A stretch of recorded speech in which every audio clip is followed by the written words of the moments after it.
Hello everyone, how are you doing? This is MD Tech here with another quick tutorial. In today's tutorial, I'm going to show you guys how to hopefully resolve if you're coming across an error message that says another computer is using the printer.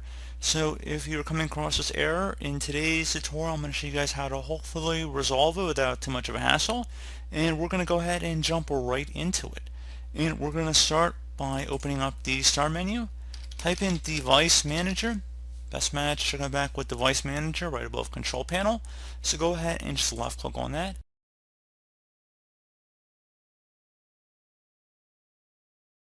You want to go expand the Print Queue section, so double click on that. Locate whatever your printer is that's listed under here, so it should be pretty obvious. So it might be a Dell, Canon, Epson printer, something along those lines. And you want to go ahead and just right click on it and then select Update Driver. Select Browse My Computer for driver software. Then select Let me pick from a list of available drivers on my computer.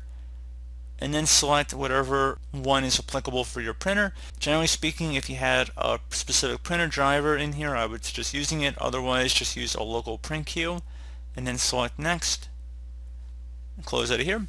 And then you can also go online and search up drivers for your individual printer. Most major manufacturers have utilities that if you just go on Google and type in Canon printer driver utility or something along those lines, you should be able to find links to just about every printer software that will actually go out and be able to install the driver software for you.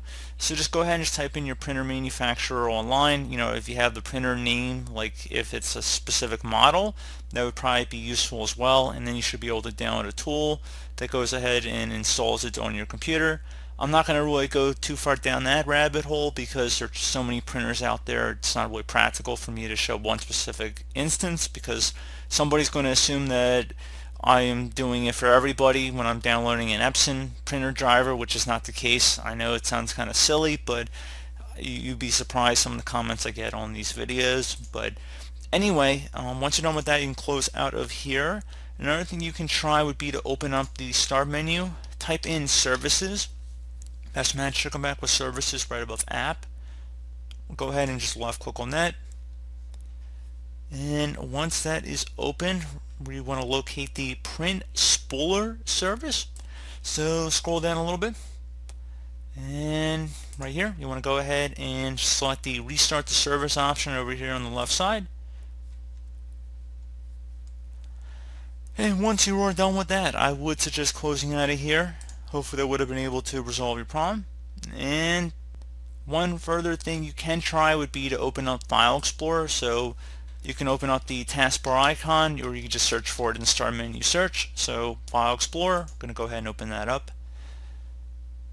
Now you want to go underneath your local disk on your left side of your panel here. So go ahead and select the local disk.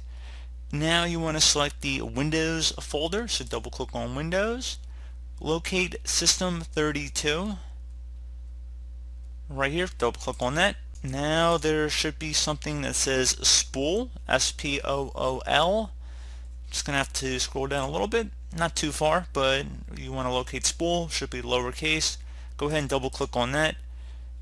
And now there should be something that says Printers in here in capital letters. Go ahead and double click on that. It might say you don't currently have permission to access this folder. We're going to select continue. We're going to give ourselves access to it. And if there was anything in here, you want to go just highlight over it and then right click and then delete.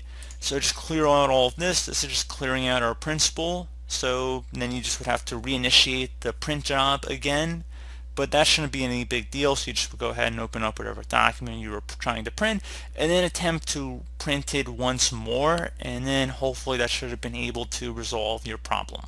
So as always, thank you guys for watching this brief tutorial. I do hope I was able to help you out, and I do look forward to catching you all in the next tutorial. Goodbye.